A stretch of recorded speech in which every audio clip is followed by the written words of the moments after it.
Assalamualaikum warahmatullahi wabarakatuh. Allahumma sholli ala Sayyidina Muhammad wa ala ali Sayyidina Muhammad.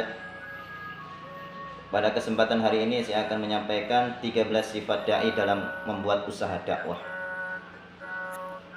Yang pertama, kasih sayang kepada semua makhluk, sehingga lawan menjadi kawan, sehingga orang benci menjadi cinta. Karena melihat akhlak kita, sehingga orang menjadi memandang kita dan dia masuk ke dalam agama Islam, karena dengan sebab akhlak yang kita tunjukkan kepadanya. Yang kedua, rela berkorban untuk agama.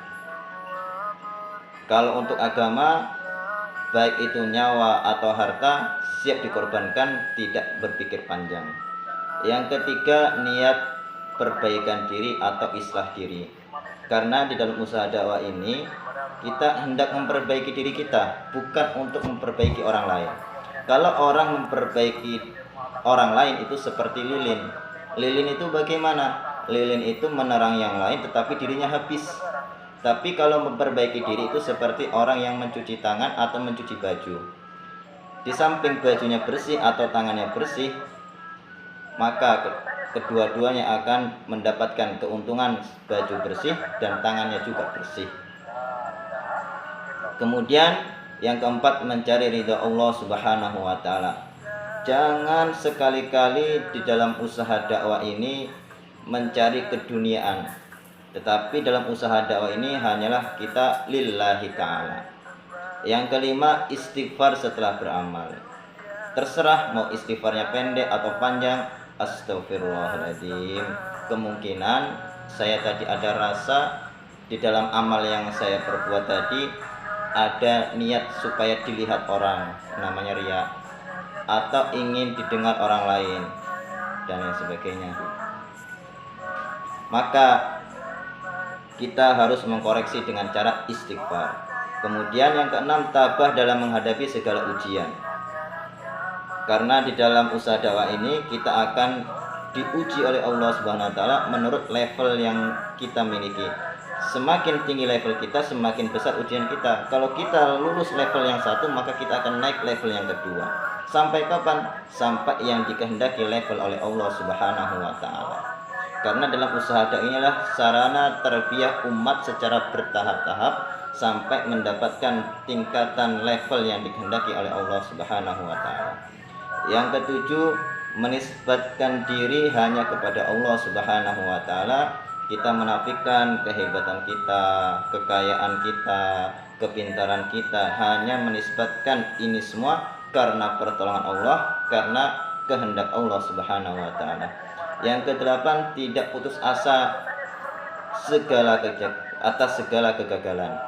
Karena orang itu bisa mendapatkan keberhasilan belajar dari kegagalan. Maka dengan belajar dari kegagalan, maka dia akan mendapatkan keberhasilan. Yang kesembilan, sabar seperti onta.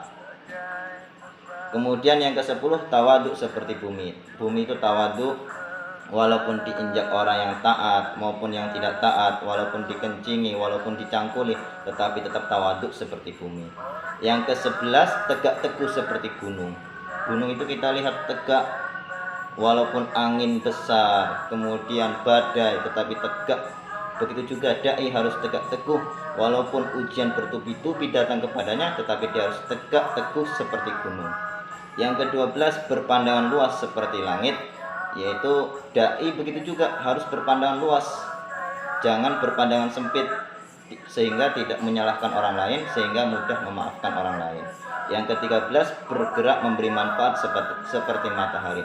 Matahari itu terbit dari timur sampai ke barat, memberikan manfaat kepada tumbuhan, kepada hewan-hewan, kepada manusia. Dan begitu juga seorang dai harus memberikan manfaat kepada setiap orang yang dia lewati, setiap rumah-rumah yang dilewati, menjadikan sebab mendapatkan hidayah, sehingga setiap ucapannya, setiap perbuatannya, setiap gerak-geriknya mendapatkan pertolongan Allah Subhanahu wa taala, dan orang yang melihatnya menjadi mendapatkan hidayah dari Allah Subhanahu wa taala. Dan bagaimana cara mendapatkan sifat dai? Yang pertama tambah pengorbanan, yang kedua sambut takazah, yang ketiga zuhud, yang keempat ikhlas, yang kelima akhlak. Wabillahi taufiq wal hidayah. Assalamualaikum warahmatullahi wabarakatuh.